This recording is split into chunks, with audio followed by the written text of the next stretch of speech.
Manila-Dagupan Railway, kasaysayan. Ang Riles ng Maynila hanggang Dagupan ang unang pangunahing linya na itinayo sa Pilipinas.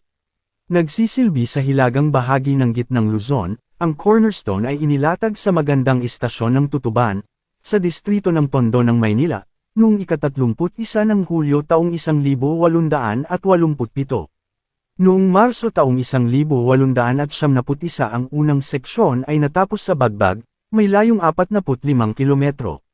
Sinundan ito ng susunod na seksyon sa Mabalacat, sa rehiyon ng kalaunang kilalang Angeles City noong Pebrero taong 1892, at sa wakas ay natapos sa Dagupan noong Nobyembre taong 1892.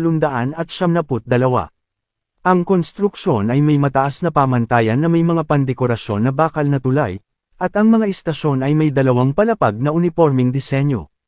Ang mga brick base para sa mga opisina ay napakalaking 60 sentimetro ang kapal na pader, na may tirahan ng master station na gawa sa kahoy sa itaas, sa inukit na tradisyonal na Spanish-Philippine architecture na may lahat ng artistikong katangian.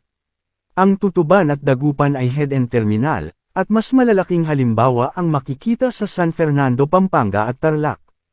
Ang Tutuban ay mayroon ding isang malaking train shed, muli ang mga haligi ay ginawa sa isang istilong paraan. Napinsala ang maraming tulay at istasyon sa panahon ng digmaang Amerikano sa Pilipinas. Gayunpaman nang matapos ito ay nagsimulang magdagdag ng mga bagong sangay sa network. Ang Dao hanggang Magalang ay binuksan noong Disyembre taong 1907, at ang sangay ng Carmen mula San Fernando, Pampanga hanggang Guagua ay nagbukas noong Nobyembre taong 1907, at noong 1908 ay pinalawak sa Florida Blanca. Isang sangay mula Paniki hanggang Quiapo ang nagbukas noong 1908, at pagkatapos patungo papahilaga sa Rosales noong 1912. Sa hilagang silangan na linya patungong Cabanatuan ay nagsimula noong 1903, at noong Disyembre taong 1905 ay ganap ng gumagana. Ang hilagang pangunahing linya ay nagsimulang palawigan, at umabot hanggang San Fabian noong 1908. Dito ang isang abortive na pagtatangka na maabot ang kabundukan na bayan ng Baguio ay dumating lamang sa isang lokasyon na kilala bilang Camp 1 na malapit lang sa silangan. Noong 1938 ang pangunahing linya ay nakarating sa San Fernando, La Union sa iba't ibang yugto, nakasama rin sa bawang ang pinakamahabang tulay sa network na itinayo noong 1929.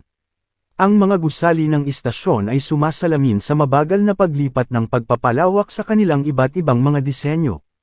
Nakatanggap din ang Tarlac ng sangay sa hilagang silangan, na tumatakbo sa Muñoz noong 1932, at kalaunan sa San Jose noong 1939. Ang taon ng 1938 ay mahalaga din dahil ito noong idinaos nila ang inaugurasyon ng pinag-isang sistema, ang isang tao ay maaaring maglakbay ng maginhawa at maluwag mula sa Legazpi sa dulong timog, sa Maynila, at pagkatapos ay pahilaga hanggang sa San Fernando, La Union sa maayos na mga pampasaherong coach, at sa napapanahong paraan. Sa iba't ibang mga junction ay naghihintay ang mga koneksyon mula sa mga sangay, at sa napakagandang istasyon ng Damortis, ang mga kotse at mga coaches, ay dinala ang matalinong manlalakbay sa burol na resort ng Baguio.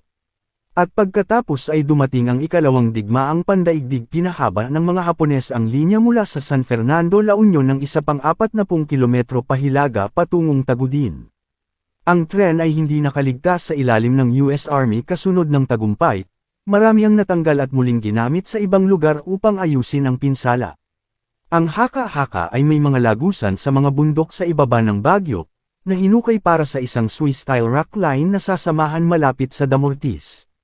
Ang mahigit 300 kilometrong haba ng extension mula sa San Jose hanggang Tarlac at sa Tugigaraw. Gayunpaman, 4 lamang sa orihinal na pangunahing mga gusali ang mayroon pa ring pangalawang palapag sa pagtigil ng mga serbisyo.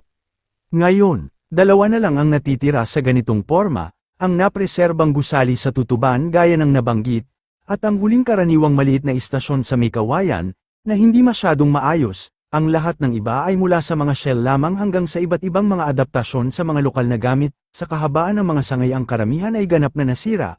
1 o 2 gusali na lamang ang natitira, ang trackage ay limitado lamang sa mga antas na tawiran, at ang karamihan sa mga tulay ay natangay, ng alinman sa mga natural na sakuna o mga masisipag na residente. Sa kasalukuyan ay may planong magdala ng high-speed standard gauge line mula Caloocan hanggang Clark Airport, Na tila sinasalot ng hindi pagkakaunawaan at pagtatalo, maraming squatters ang naalis ang trackbed, at ilang lumang istasyon ang inalis na, at maraming tao ang nagnanais na maibalik ang mga tren.